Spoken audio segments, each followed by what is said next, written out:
ഇപ്പോൾ ഡിവൈഎഫ്ഐ പ്രതിഷേധം തുടരുകയാണ്. മത്സ്യത്തൊഴിലാളികളോടുള്ള അവഗണനയിൽ പ്രതിഷേധിച്ച തിരുവനന്തപുരത്തെ ഡിവൈഎഫ്ഐയുടെ പ്രതിഷേധം. സെക്രട്ടേറിയറ്റിന് മുന്നിലാണ് പ്രതിഷേധം നടക്കുന്നത്. റാഹിസ് ഋഷി വിവരങ്ങളുമായുണ്ട്. റാഹിസ്, തുടർ പ്രതിഷേധങ്ങളാണ് ഇന്ന്. നേരത്തെ നമ്മൾ യുവമോർച്ചയുടെ വലിയ സംഘർഷഭരിതമായ സമരം കണ്ടു. ഇപ്പോൾ ഡിവൈഎഫ്ഐയുടെ നേതൃത്വത്തിൽ മറ്റൊരു വിഷയത്തിൽ സമരം സെക്രട്ടേറിയറ്റിന് മുന്നിൽ.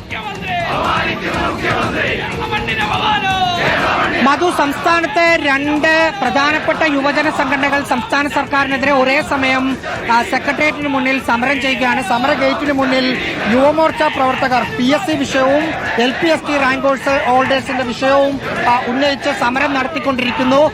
ജലപീരങ്കിയൊക്കെ പ്രയോഗിച്ച് പ്രവർത്തകർ ഇപ്പോഴും പിരിഞ്ഞു പോയിട്ടില്ല, അവിടെ സമരം നടത്തുകയാണ്.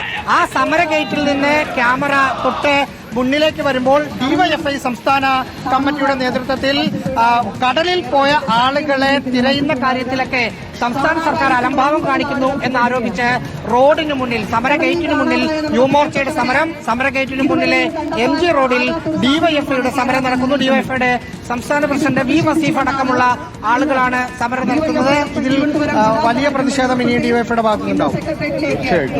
കേരളത്തിന്റെ ഭരണാധികാരികൾ ഇവിടെ പ്രതിഷേധം സംഘടിപ്പിക്കുന്നത്. ഈ പ്രതിഷേധം വീടുകളിലൊക്കെ പോയിട്ടുണ്ട്.